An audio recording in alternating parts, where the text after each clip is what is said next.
Injectable যে drug user রয়েছেন, all 13 আর injectable drug users, মানে যারা ইনজেক্টেবল ড্রাগ ইউজার রয়েছেন ওদের প্রত্যেকে এই 13 জন যারা আমরা পজিটিভ পেয়েছি সবাই ইনজেক্টেবল ড্রাগ ইউজার পারসন। তার মধ্যে মেল হচ্ছে 12 জন, একজন হচ্ছে ফিমেল।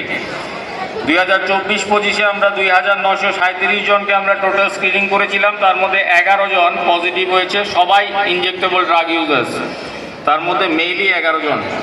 এবং 2025-26 এখনও পর্যন্ত আমরা 2312 জনকে আমরা টেস্ট করেছি, স্ক্রিনিং করেছি, তার মধ্যে আমরা 7% আমরা পজিটিভ পেয়েছি, সবাই ইনজেক্টেবল ড্রাগ ইউজার্স, মেল সবাই।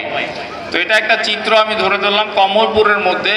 আমরা এই গত 2-3 বছরের মধ্যে আমরা অ্যারাউন্ড এই কয়েকজনকে পেয়েছি, তার মধ্যে এখনও আমি বলতে পারি আমাদের সেঞ্চুরি ক্রস হয়ে গেছে। কমলপুরের মধ্যে আমরা সেঞ্চুরি ক্রস, মানে এইচআইভি আক্রান্ত রোগী সেঞ্চুরি ক্রস হয়েছে, আমি একজ্যাক্ট ফিগারটা বলছি না। তো এটা একটা মারাত্মক একটা আমাদের পরিসংখ্যান। এই পরিসংখ্যান আমাদের ভবিষ্যতের প্রতিটা পরিবারকে, প্রতিটা যারা আমাদের হাসপাতাল